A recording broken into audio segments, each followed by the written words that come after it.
পবিত্র কোরআনুল কারীমে 17 নম্বর সূরা বনী ইসরাঈলের 1 নম্বর আয়াতে আমার আল্লাহ ঘোষণা করেন, সুবহানাল্লাযী আসরা বিআবদিহি লাইলাম মিনাল মাসজিদিল হারামি ইলাল মাসজিদিল আকসা। পবিত্রময় সেই মহান সত্তা যিনি তার বান্দাকে রাতের একাংশে মসজিদে হারাম থেকে মসজিদুল আকসা পর্যন্ত পরিভ্রমণ করিয়েছিলেন। বলেন আল্লাহু আকবার। রাব্বুল আলামিন বলেন, আল্লাযী বারাকনা হাওলাহু লিনুরিয়াহু মিন আয়াতিনা। মসজিদে আকসায় পরিভ্রমণের উদ্দেশ্য সম্পর্কে একটা উদ্দেশ্য হলো, আল্লাহ বলছেন, আমি আমার নিদর্শনাবলীর অনেক নিদর্শন রয়েছে, অনেক কুদরত সেই মসজিদের আকসার আশেপাশে বিরাজ করছে। আমি পৌঁছে দিয়েছি আমার রাসূলকে সেখানে, যেন সচক্ষে তিনি আমার নিদর্শনগুলা দেখতে পারেন। বলেন আল্লাহু আকবার। ইন্নাহু হুয়াস সামিউল বাসীর। নিশ্চয়ই তিনি সর্বশ্রোতা, মহাদ্রষ্টা, সব শুনেন, সব দেখেন। বলেন আল্লাহু আকবার। সেই আল্লাহ, তিনি যেটা চান সেটাই করতে পারেন। আমার বন্ধুগণ, মক্কা থেকে বাইতুল মুকাদ্দাস যদি আপনি ভ্রমণ করেন, আপনি যদি সেই যুগে তো আর উড়োজাহাজ ছিল না, দ্রুতগামী বাহন ছিল না, সেই যুগে মানুষেরা পশুর উপর সওয়ার হয়ে অথবা পালকিতে চড়ে রওনা করত। যারা এ সকলের ব্যবস্থা করতে পারতো না, তারা পায়ে হেঁটে রওনা করত। সেখান থেকে কোনো মানুষ যদি পায়ে হেঁটে মক্কা থেকে বাইতুল মুকাদ্দাস পর্যন্ত পৌঁছাতে চায়, প্রায় 3 মাস সময় লেগে যাবে। কিন্তু রব্বুল আলামিন 3 মাস নয়, 3 সপ্তাহ নয়, 3 দিন নয়, 3 ঘন্টা নয়, 3 মিনিট নয়, 3 সেকেন্ড নয়, অতি অল্প সময়ের মধ্যে সেখানে ভ্রমণ করিয়েছেন। অতি অল্প। সেটা কতটুকু অল্প যেটা আমাদের বুঝে আসবে না।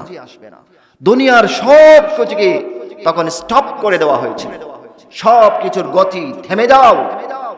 রব্বুল আলামিন বলেন, ইযা আরাদা শাইআন ফাইন্নামা ইয়াকুলু লাহু কুন ফায়াকুন। রব্বুল আলামিন যখন কোনো কিছু করার ইচ্ছা পোষণ করেন, তখন শুধু বলেন হও, সাথে সাথে হয়ে যায়। পৃথিবীর গতি থেমে যাও, থেমে গেছে। রব্বুল আলামিনের নির্দেশ। আমাদের দেওয়াল গড়িতে টকটক করে ঘড়ির কাঁটা ঘুরে 1 ঘন্টা, 2 ঘন্টা, 3 ঘন্টা, 4 ঘন্টা, 5 ঘন্টা, এইভাবে করে 12 ঘন্টা বাজে না? কিন্তু ঘড়ির ব্যাটারিটা খুলে ফেলেন আর ঘড়ি চলবে? ব্যাটারিটা যতক্ষণ খোলা থাকবে ততক্ষণ ঘড়ি কি 1 সেকেন্ড সামনে যেতে পারবে? 1 সেকেন্ড সামনে যেতে পারবে? পারবে না, কারণ তার সেই ক্ষমতা নাই। রব্বুল আলামিন গোটা পৃথিবীর সুইচ অফ করে দিয়েছিলেন, যার কারণে পৃথিবীর গতি মুহূর্তের মধ্যে থেমে গেছে। রব্বুল আলামিন তার হাবিব সাল্লাল্লাহু আলাইহি ওয়াসাল্লামকে ইচ্ছা মতো মসজিদুল হারাম থেকে বাইতুল মুকাদ্দাস পরিভ্রমণ করিয়েছেন, সেখান থেকে আরশে মুআল্লা পরিভ্রমণ করিয়েছেন। 1 সেকেন্ডও সময় লাগে নাই। সুবহানাল্লাহ। পৃথিবীর সকল গতি মুহূর্তের জন্য অফ হয়ে গেছে। আল্লাহ রাসূল সাল্লাল্লাহু আলাইহি ওয়াসাল্লাম ইসরা পরিভ্রমণ করার পরে মসজিদুল আকসা থেকে নিয়ে আকাশের পানে রওনা করলেন। সেই বর্ণনা সহিহুল বুখারী শরীফের 3887 নম্বর হাদিসে বিস্তারিত বর্ণনা আছে। বুখারী শরীফের 3342 নম্বর হাদিসেও বর্ণনা আছে। বুখারী শরীফের 3887 নম্বর হাদিস কানা বর্ণনা করেছেন রাসূলুল্লাহ সাল্লাল্লাহু আলাইহি ওয়াসাল্লামের সাহাবী হযরত মালিক ইবনে সাসা রাদিয়াল্লাহু তাআলা আনহু। বুখারী শরীফের 3342 নম্বর হাদিস কানা বর্ণনা করেছেন রাসূলুল্লাহ সাল্লাল্লাহু আলাইহি ওয়াসাল্লামের সাহাবী হযরত আনাস ইবনে মালিক রাদিয়াল্লাহু তাআলা আনহু। দুইজন যে বর্ণনা করেছেন, দুইজনের বর্ণনা হুবহু মিলে যায়। যে রাসূলুল্লাহর কাছ থেকে তারা কোন কোন কথাগুলো শুনেছিলেন ভিন্ন ভিন্ন বর্ণনা করেছেন। আরো অনেক হাদিসের কিতাবে এ সম্পর্কে বিস্তারিত আসছে। প্রত্যেকটা হাদিসে মোটামুটি সবগুলোই মিলে যায়, মূল কথা মিলে যায়। সুবহানাল্লাহ। হযরত আব্দুল্লাহ ইবনে আব্বাস রাদিয়াল্লাহু তাআলা আনহু বলেন, আল্লাহর রাসূল সাল্লাল্লাহু আলাইহি ওয়াসাল্লাম ঘোষণা করেছেন, যেই রাতে আমাকে আকাশের দিকে পরিভ্রমণের জন্য দাওয়াত করে নিয়ে যাওয়া হয়, সেই রাতে আমি হাতিমের মধ্যে শুয়েছিলাম অথবা হিজরের মধ্যে শুয়েছিলাম। সেখানে আল্লাহর ফেরেশতা জিবরাইল আলাইহিস সালাম আগমন করলেন। এসে আমাকে ঘুম থেকে জাগিয়ে তুললেন, বললেন, ইয়া রাসূলুল্লাহ, আপনি তৈরি হয়ে যান, আপনি এখানে ঘুমালে চলবে না, আপনি এখানে বিশ্রাম করলে চলবে না, আপনাকে আরশে আজিমে যাওয়ার জন্য রাব্বুল আলামিন দাওয়াত দিয়েছে। আল্লাহর রাসূল বলেন, জিবরাইল আলাইহিস সালাম আমার সিনা মুবারক ছাক করলেন, আমার বক্ষের উপরের অংশ থেকে নাভির উপরের অংশ পর্যন্ত ছিঁড়ে ফেললেন, দুভাগ করলেন। ভিতর থেকে কি যেন একটা জিনিস বের করলেন, সেটাকে জমজমের পানি দ্বারা ধৌত করে ফেললেন। তারপরে আবার আমার সিনার মধ্যে সেটা রেখে দিলেন। রেখে দেওয়ার পরে আমার বডিটা আগের মতো হয়ে গেছে মুহূর্তের মধ্যে। সুবহানাল্লাহ। এটা হলো সিনা চাক। রাসূলুল্লাহ সিনাকি দুনিয়াবি সকল জঞ্জাল থেকে পবিত্র করুন, আল্লাহর সান্নিধ্য অর্জনের জন্য তৈরি করে নেওয়া। আমার বন্ধুগণ, আল্লাহর রাসূল আর বলেন, আমাকে একটা বাহনে চড়ানো হলো। সেই বাহনটার নাম ছিল বোরাক। সেই বাহনে করে আমাকে আকাশের পানে নিয়ে যাওয়া হলো। আমি রাসূল প্রথম আকাশের কাছাকাছি যখন চলে গেলাম, আমার সঙ্গে জিবরাইল ফেরেশতা রয়েছেন। তিনি ডাক দিলেন আকাশের ফেরেশতাদেরকে, রে আকাশের ফেরেশতারা, আকাশের দরজা খুলে দাও। ফেরেশতারা জিজ্ঞেস করে, কেন? জিবরাইল আলাইহিস সালাম বলেন, আমার সাথে একজন আগন্তুক এসেছেন, আল্লাহর মেহমান, হযরত মুহাম্মদ সাল্লাল্লাহু আলাইহি ওয়াসাল্লাম। আকাশের ফেরেশতারা বলেন, রে জিবরাইল ফেরেশতা, তুমি তো সর্বোত্তম মেহমানকে নিয়ে এসেছো। সুবহানাল্লাহ, সর্বোত্তম মেহমান নিয়ে আসছো। তাড়াতাড়ি তারা দরজা খুলে দেয়। আল্লাহর রাসূল সাল্লাল্লাহু আলাইহি ওয়াসাল্লাম প্রথম আকাশের উপরে উঠলেন। উঠে সেখানে দেখলেন একজন মানুষ বসে আছে। জিবরাইল আলাইহিস সালাম বললেন, ইয়া রাসূলুল্লাহ, নবী গো, আপনি ওনাকে সালাম দেন। উনি হচ্ছেন আপনার আদি পিতা হযরত আদম আলাইহিস সালাম। আল্লাহ রাসূল সালাম করলেন। আদম আলাইহিস সালাম সালামের জবাব দেওয়ার পরে বললেন, খুশ আমদেদ, সাদর সম্ভাষণ, স্বাগতম হে আমার প্রিয় বৎস, স্বাগতম হে আমার নেককার বংশধর এবং নবী, আমার নেককার বংশধর এবং সম্মানিত নবী, তোমাকে স্বাগতম।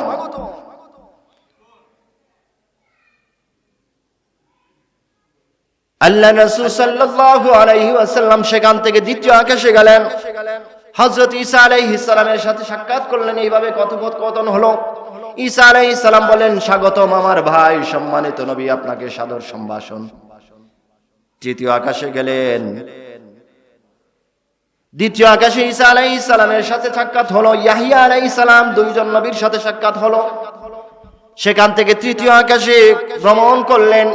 সেখানে হযরত ইউসুফ আলাইহিস সালাম এর সাথে সাক্ষাৎ হলো, তিনিও সাদর সম্ভাষণ জানালেন। চতুর্থ আকাশে ইদ্রিস আলাইহিস সালামের সাথে সাক্ষাৎ হলো, তিনিও বললেন, স্বাগতম আমার ভাই, সম্মানিত নবী, আপনাকে স্বাগতম। পঞ্চম আকাশে গেলেন, হারুন আলাইহিস সালামের সাথে দেখা হলো, তিনিও বললেন, স্বাগতম আমার ভাই, সম্মানিত নবী, স্বাগতম। ষষ্ঠ আকাশে গেলেন, মুসা আলাইহিস সালামের সাথে দেখা হলো, তিনিও স্বাগতম জানালেন।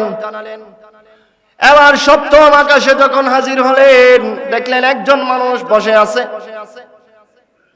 জিবরাইল আলাইহিস সালাম বলেন, ইয়া রাসূলুল্লাহ, আপনি ওনাকে সালাম দেন, উনি হচ্ছেন আপনার মিল্লতের পিতা হযরত ইব্রাহিম আলাইহিস সালাম।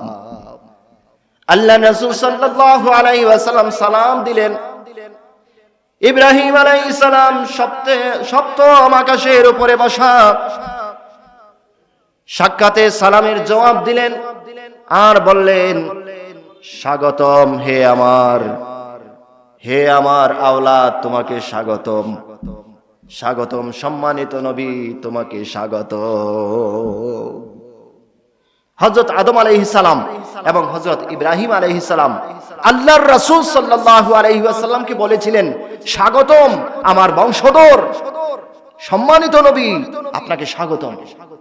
ওনা বংশধর দাবি করেছিলেন দুইজন নবী, আর বাকি সকল নবী বলেছিলেন, সম্মানিত আমার ভাই, সম্মানিত নবী, আপনাকে স্বাগতম। সকলেই ভাই ডাকছেন, দুইজন নবী বলছেন আমার বংশধর। এজন্য আমাদের আদি পিতা হলেন হযরত আদম আলাইহিস সালাম এবং আমাদের মিল্লতের পিতা হলেন হযরত ইব্রাহিম আলাইহিস সালাম। ওই দুইজন আমাদের পিতা। হিজরতের এই মেরাজের রাতে সেটা প্রমাণ হয়ে গেছে। আল্লাহ রাসূল সাল্লাল্লাহু আলাইহি ওয়াসাল্লাম বলেন,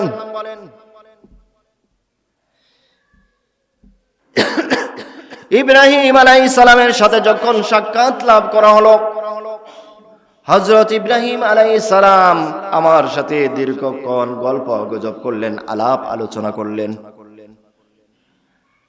আর বললেন, ইয়া রাসূলুল্লাহ, নবী গো, আপনি এখানে এসেছেন ভ্রমণ করার জন্য, আপনি জান্নাত ভ্রমণ করবেন, জাহান্নাম ভ্রমণ করবেন, এখানে সব আছে, আপনি ভ্রমণ করে দেখতে পারবেন। ওগো নবী, আপনাকে আগে ভাগেই বলে রাখি, আপনি জান্নাতে গিয়ে দেখবেন জান্নাত হচ্ছে একটা সমতল ভূমি, খালি মাঠ, জান্নাত।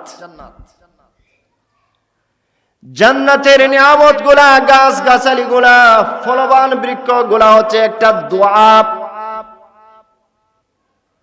যেই ব্যক্তি সেই দোয়া পাঠ করবে, সেই ব্যক্তি জান্নাতের মধ্যে গিয়ে নিয়ামতে ভরপুর গাছ গাছালি, ফলের উদ্যান পেয়ে যাবে। সেই দোয়াটা হলো, সুবহানাল্লাহি ওয়ালহামদুলিল্লাহি ওয়ালা ইলাহা ইল্লাল্লাহু আল্লাহু আকবার ওয়ালা হাওলা ওয়ালা কুওয়াতা ইল্লা বিল্লাহিল আলিয়্যিল আযীম।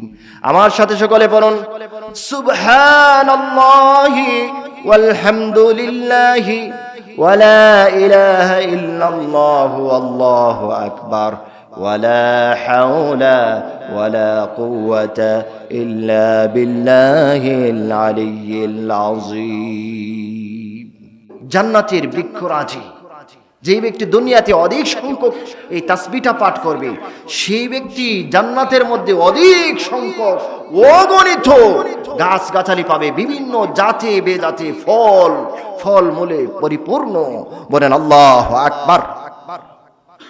আমার বন্ধুগণ, আল্লাহর রাসূল সাল্লাল্লাহু আলাইহি ওয়াসাল্লাম বলেন, ইব্রাহিম আলাইহিস সালামের সাথে সাক্ষাতের পরে আমি আরো ঊর্ধ্বলোকে পরিভ্রমণ করলাম, আরো উপরে গেলাম যেখানে কোনো নবী নাই।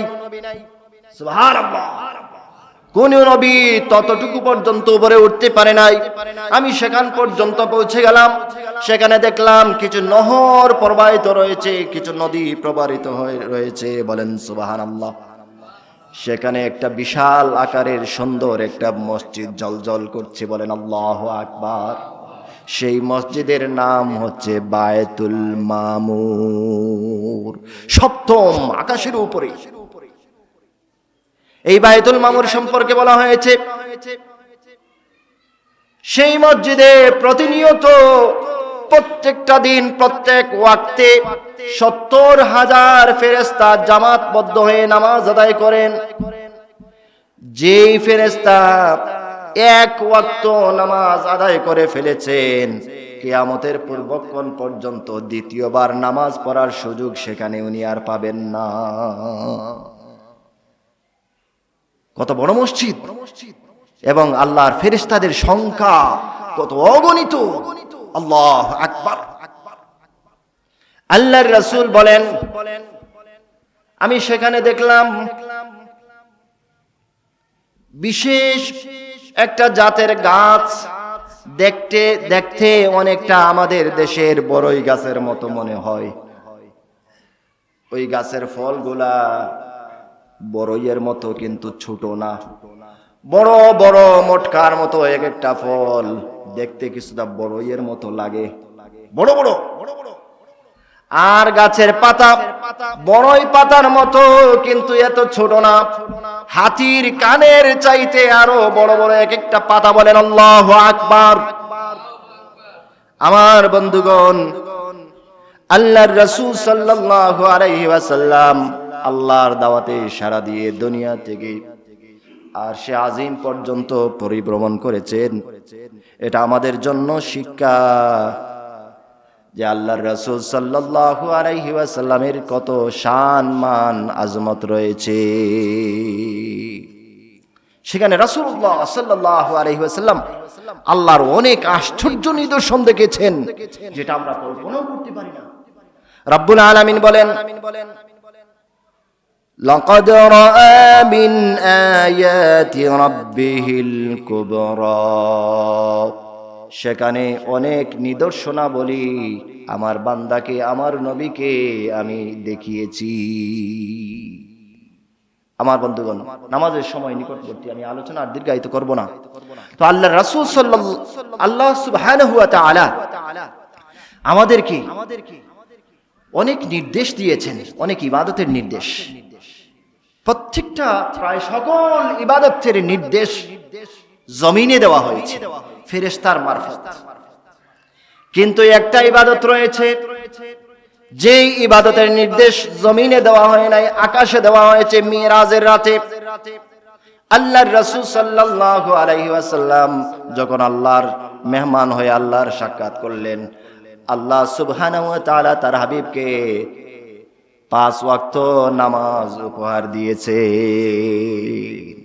সেজন্য আমাদের মুমিন মুসলমান হিসেবে আমাদের প্রত্যেকের উচিত হলো যে এই ইবাদতের প্রতি যত্নশীল হওয়া, কারণ ঈমানের পরে সর্বপ্রথম দায়িত্বই হলো 5 ওয়াক্ত সালাত যথাসময়ে আদায় করা।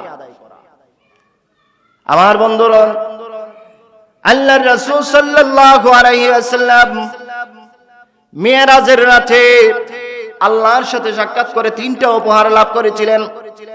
একটা উপহার হলো 5 ওয়াক্ত সালাত, আরেকটা উপহার হলো সূরা বাকারার শেষ 2টা আয়াত। আল্লাহর রাসূল সাল্লাল্লাহু আলাইহি ওয়াসাল্লাম বলেন, আল্লাহর আরশে আযমের পায়ার নিচে একটা গুপ্ত ধন ভান্ডার রয়েছে। সেখান থেকে পৃথিবী সৃষ্টির 2000 বছর পূর্বে সেখানে আল্লাহ তাআলা একটা কিতাব লিখে রেখেছেন। সেই কিতাবে 2টা আয়াত ছিল, ওই 2টা আয়াত আমাকে উপহার দেওয়া হয়েছে। সেই 2টা আয়াত হলো সূরাতুল বাকারার শেষ 2টা আয়াত, আমানার রাসূলু বিমা উনজিলা ইলাইহি মির রাব্বিহি ওয়াল মুমিনুন, এখান থেকে একেবারে শেষ পর্যন্ত ইলাইহিল মাসির পর্যন্ত, শেষ পর্যন্ত আয়াতের। দুইটা আয়াত।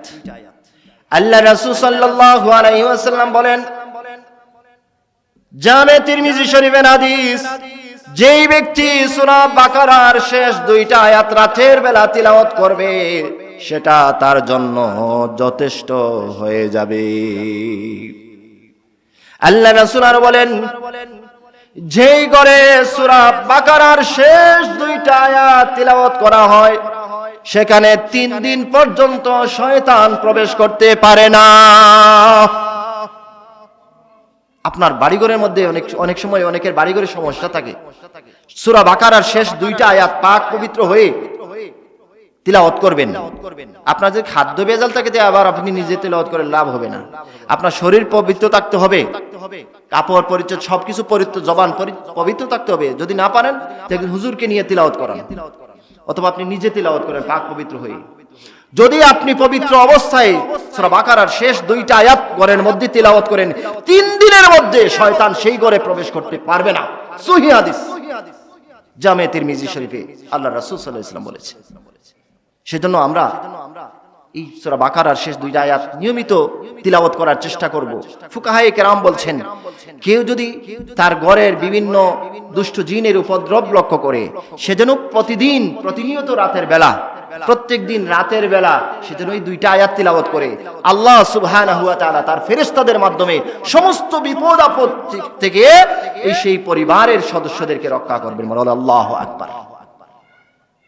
আল্লাহ রাসূল সাল্লাল্লাহু আলাইহি ওয়াসাল্লাম মেরাজ রজনী থেকে 3টা উপহার নিয়ে আসছেন। একটা হলো নামাজ, আরেকটা হলো সূরাতুল বাকারার শেষ দুইটা আয়াত, আরেকটা হলো আল্লাহ সুবহানাহু ওয়া তাআলা রাসূলুল্লাহ সাল্লাল্লাহু আলাইহি ওয়াসাল্লামকে ওয়াদা দিয়েছেন, ওগো রাসূল, ওগো হাবিব,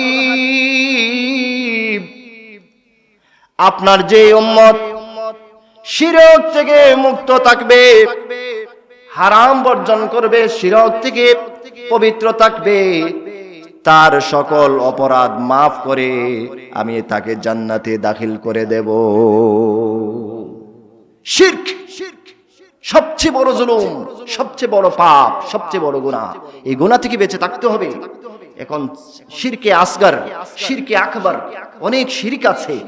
কথায় বার্তায় আমরা অনেকে শিরকি কথাবার্তা অনেক সময় বলি, পূজা রোজা সব মিলাইয়া দিলাম, এটাও তো শিরক, এটাও তো শিরক।